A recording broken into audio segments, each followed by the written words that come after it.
What's up, guys? I am excited to start these Crystal Atlan videos. I've been playing it since it came out, and I've deep dived on these builds, and I've got my PvE video for you today. So first things first, I'm going to show you what you're going to be building. As a gunner, you're going to be building strength. You're going to be building physical attack a little bit. But mostly you're going to be building physical crit, critical damage, and most importantly, pyro enhancement. And if we scroll down here to the pyro enhancement, you'll see 86 points is almost 40% more damage, and that's a multiplier on top of your all the other damage after it's calculated. So that is a massive increase, and we're going to try to get that number as big as possible here with this class. So easy way to do that, we're going to go into gear first. Easy way to do that, circuits.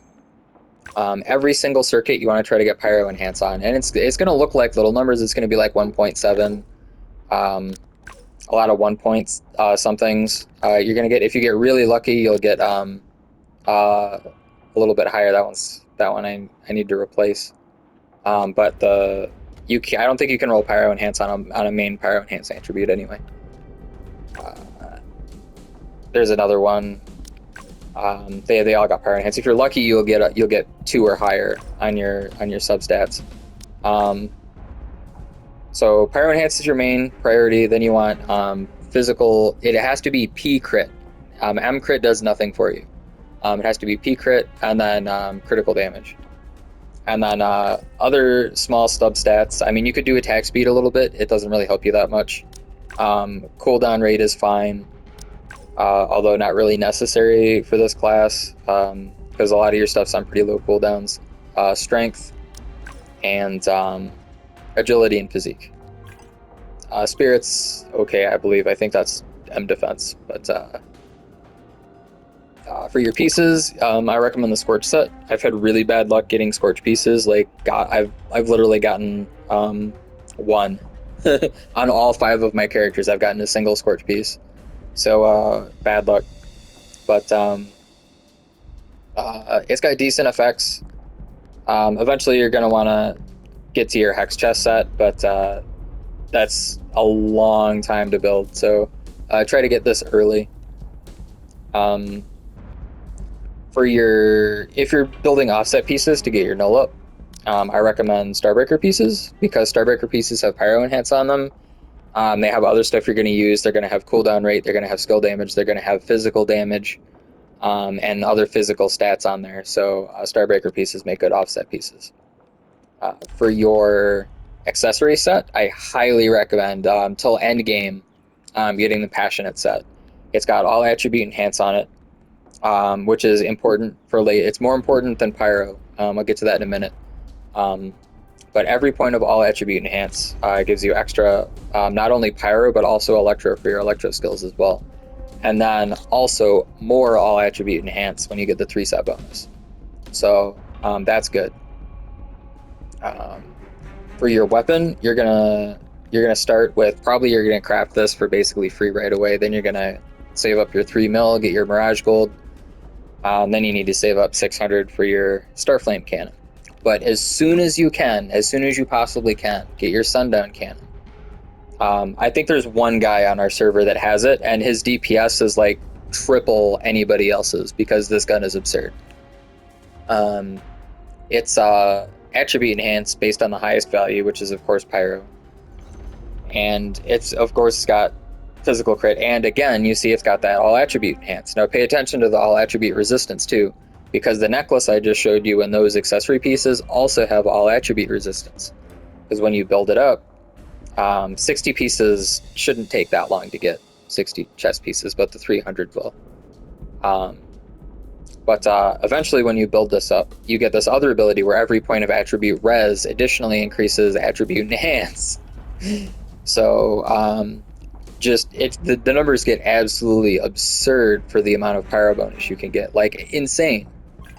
Alright, so I'm going to show you why we build pyro here. I'm going to get into our skills. Alright. So we're going to start at the top here. I'm going to show you what skills to use. We want to try to avoid melee skills for PvE. We don't need to be near anything at any time. We have one skill that we kind of have to be at mid-range for, and that's it. But we definitely want heavy armor. Very important. You can't even downgrade that, so I don't know why I'm talking about it. But if you're building offset pieces, just try to make sure that they're all either flex. It's see how it says at the top breastplate flex armor. Make sure it either says flex or heavy. If it doesn't, don't equip it. Find a different offset piece. But yeah, bracers don't have it. So because that gives us a ton of strength, physique, physical attack, and cooldown rate, which are all really important for us.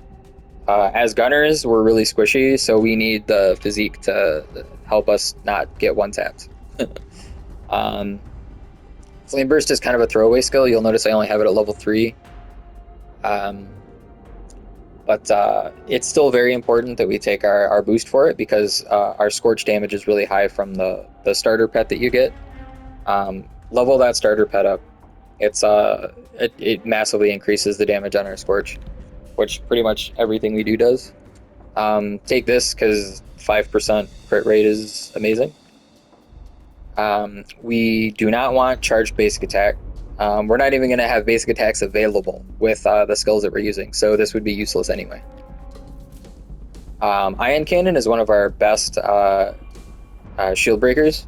If you don't know, shield break is what happens when if you ever see a boss like kneel on the ground and sit there drooling for like 10 seconds, it's because you did a shield break. And as gunners, we have 4 shield breaks, and they all do a lot of damage. So people love us in raids. But this is one of our biggest ones. So we want to try to get our Ion Cannon level as high as possible. Even though it's not a fire skill, it's still pretty good. Most of these passives you can't even downgrade. All right, you're gonna want to put a point into cluster mod, and I'm gonna show you exactly how this works here. What's gonna happen is when you start Ion Cannon, it's gonna bring up a little charge bar. You do not want to fill it up 100%. So when I do it here in a second, it's gonna show a charge bar, and on the top there's gonna be a white bar, but it's not gonna go all the way across the charge bar. There's gonna be a gap at the end. You want to try to land. You want to try to let go of the shoot button, which for me is going to be X here. You want to try to let go of that at the very end, and if you do it right, it should say perfectly timed. Just like that. And if you sit here in training mode and like practice this for like 3 minutes, you'll get pretty good at it pretty quick. Oh, did not mean to do that. But yeah, that's gunner DPS for you. So that's how to do that. It just takes a little bit of practice, and you'll get it down to muscle memory before you know it. All right, back up to missiles. They do mid damage, but it's fire and forget, and they have a lot of heat buildup. Very important for heat buildup. I'll get into that later. And I recommend the tracking increase, because sometimes the bosses move around. But this pretty much guarantees you can fire and forget, and they'll hit every time. Singularity Grenade, another really good shield break. It doesn't look like it does a lot of damage, but it hits, I think, something like a dozen times in the short period that it's out, so it actually does quite a bit of damage. Again, it's another shield break move, so we want this more than most skills for PvE. And then it's only a few points, so I just take the increased radius. Hyperburn is one of our best skills, especially if you have the Scorch Pants, because the Scorch Pants increase the Pyro enhancement on the skill by 55, which is like another 20% damage, or maybe even 25. It's a lot. But this is one of our biggest quick damage abilities, and it's the only one that doesn't have a super long range, so you do have to take a few steps forward to use it. But really good skill. Rampaging Barrage, another shield break. You definitely want to take accelerated decompression with this. It's one of our best boss skills. It just does so much shield break damage, so much. It's kind of absurd. Bombardment high burst DPS damage. You want to practice hitting the boss. It's easier on bigger bosses to get all 3 of those barrages to hit, and it does almost as much damage as Ultimatum. You'll notice that's about 7,000 damage if all 3 barrages hit, and Ultimatum's 9,000, a little over 9,000 right now. So definitely try to practice that. Ultra Cannon, probably one of our most important passive buffs for the class. That's what gives you your heat meter, and you'll see it gives you a 16% damage bonus, and you want to try to keep that high at all times. A lot of people don't understand that you don't want to take these 2. Both of these skills cost no skill points, so a lot of people just take it, or just assume that because it's passive it's good. So the first one increases how fast you build up heat, and the second one increases the rate at which it decays, which is bad. I'm thinking maybe in the future there's going to be a reason for it, but right now there's no reason to take it. So just trust me, don't take it. Thermal conversion. Yeah, you need this, or using your flamethrower is going to tank your heat, so you want that 1 skill point there. Fiery Tour is a PvP skill. I'll get into that tomorrow with my PvP guild video. Fission particle cannon. Basically, you just want to do this whenever your heat's full. That's it. And I'm going to show you a really fast way to do that. With the way that I have my skills set up, it's really easy. You just start off with missiles, you do a bombard, and your heat should be full, and the next button after bombard is my particle cannon. So you see how it's stuck to the turret, the training dummy there? It does that to bosses too. A lot of times it'll just go right over trash mobs, but it sticks to bigger, heftier targets. So that's a really cool thing about that. And the radius of the electric tendrils that shoot out is a lot bigger than it looks like. So it's really good at clearing large rooms of mobs and stuff. Great, absolutely fantastic skill. And then our shoop de whoop, I'm a fire, and my laser is, I don't think I even need to explain that. It's pretty straightforward. You don't need to worry about super armor or anything. Oh yeah, particle cannon's also got shield break, so definitely use that as frequently as possible too on bosses. But yeah, you don't really need to worry about super armor for PvE. We'll get into that more in the PvP video that I do tomorrow or the day after.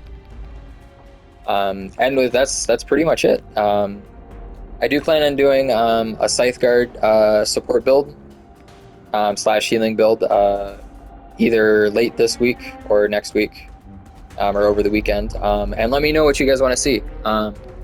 If you guys want to know what to spend energy on, or just want like a general video of how to like be top tier is free to play, let me know, and I'll do that as well.